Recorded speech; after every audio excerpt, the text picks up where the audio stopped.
तो आज यूक्रेन रूस युद्ध का 10वां दिन है और 10 खबरें, 10 तस्वीरें आपको दिखा रहे हैं। जंग के 10 दिन, रूस कब बोलेगा बस। अलग अलग शहरों को निशाना बनाया जा रहा है। यूक्रेन का दूसरा सबसे बड़ा शहर खार्किव भी निशाने पर है। जंग की जो सबसे नई तस्वीर आई वो ओडेसा से सामने आई। यहां रूसी हमले में एक ब्रिज उड़ गया। ये पुल ओडेसा को ट्रांसनिस्ट्रिया से जोड़ता था। और एक और तस्वीर जो हाल ही में सामने आई है वो रूस के पस्कोव इलाके से है। कुछ किलोमीटर दूर से, पस्कोव के कुछ किलोमीटर दूर से तस्वीर आई। यहां से रूसी सेना का लंबा काफिला बढ़ता देखा गया है। कर्नल शिवदान सिंह भी मेरे साथ जुड़े हुए हैं। कर्नल सिंह, आपसे ये समझना चाहेंगे कि जो इंफॉर्मेशन होती है वो युद्ध के दौरान देशों के लिए एक बहुत अहम वेपन होता है। अगर हम यूक्रेन मीडिया की बात करें, रूसी मीडिया की बात करें या वेस्टर्न मीडिया की बात करें, तो जो जानकारी जानमाल के नुकसान को लेकर हो या फिर जो फिगर्स और फैक्ट सामने आ रहे हैं, विरोधाभास देखने को मिलता है। ऐसे में किस तरह से ये वॉर सिचुएशन को इंपैक्ट करता है सर? देखिए, दोनों देशों की जो लड़ रहे होते हैं उनका यही उद्देश्य होता है कि फिजिकल लड़ाई के साथ साथ में मनोवैज्ञानिक युद्ध भी साथ चलता रहे। और मनोवैज्ञानिक युद्ध में यह जरूरी है कि इस प्रकार का इंफॉर्मेशन फैलाई जाए कि उसका वर्चस्व नजर आए, युद्ध में उसको जीतता हुआ नजर आए वो खुद को। तो इसलिए ये मिस इन्फॉर्मेशन का कैंपेन जानबूझ करके युद्ध लड़ने वाले देश फैलाते हैं, जिससे अपोजिंग नेशन को पता लगे, वो सोचे कि हमारा बहुत नुकसान हो गया है और अब हमें सरेंडर कर देना चाहिए शीघ्र शीघ्र। तो रूसी जो इंफॉर्मेशन है वो इसी उद्देश्य से है कि इसका मनोबल गिरे जेलेंस्की का और वो सरेंडर करे और यूक्रेन की जनता उसको खुद बाध्य करे कि आप देश का विनाश क्यों करा रहे हैं। इस वक्त बेटर है कि आप इसको मान लीजिए रशिया की शर्तों को।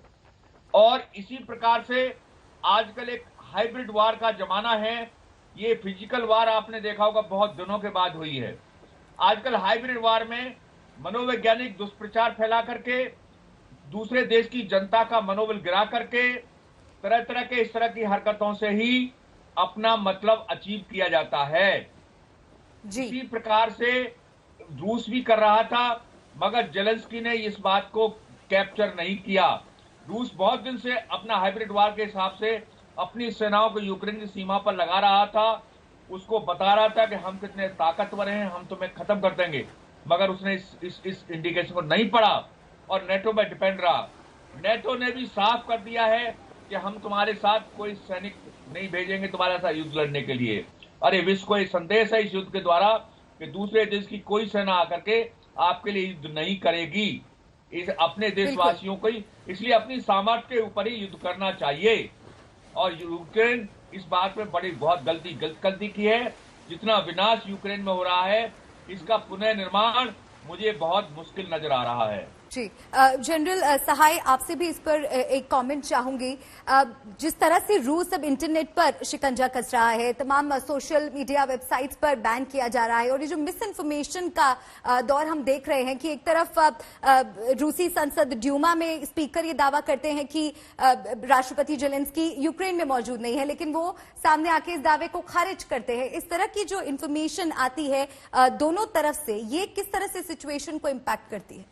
ओके, ये दर्शकों के लिए मैं एक जाहिर करूंगा कि जो आजकल की लड़ाई है और फ्यूचर की लड़ाई है वो 4 भाग से लड़ी जाती है। एक होती है साइबर वॉर, यानी कि एक्चुअल ग्राउंड ऑपरेशन से पहले आप जो भी कंट्री है जिसके ऊपर आप दुश्मन पे अटैक करने वाले हो, उनके फाइनेंशियल इंस्टीट्यूशन वगैरह वगैरह के ऊपर आप या कमांड कंट्रोल सिस्टम के ऊपर आप साइबर वॉरफेयर करते हैं।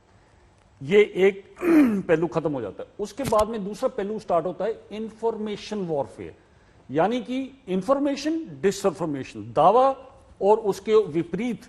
जैसे प्रेसिडेंट यूक्रेन कह रहे हैं कि जी मैं तो नहीं भागा, परंतु रूस ने कल बताया कि वो भाग के पोलैंड चले गए। अब कहां है, पर मेरे विचार से, मैं गलत भी हो सकता हूं, मेरे विचार से प्रेसिडेंट यूक्रेन आज कीव में शायद ही होंगे।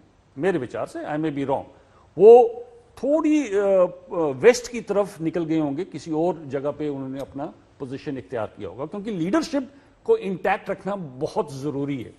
और किसी लीडर को वो अभी आप देखिएगा प्रेसिडेंट यूक्रेन ने एक फौजी टी शर्ट पहनी हुई है या हेलमेट पहनते हैं या बुलेट प्रूफ जैकेट पहनते हैं, वो क्यों पहन रहे हैं?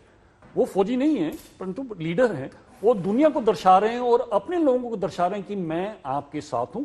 तो लीडरशिप के लिए मैं उनको पूरा पॉइंट दूंगा।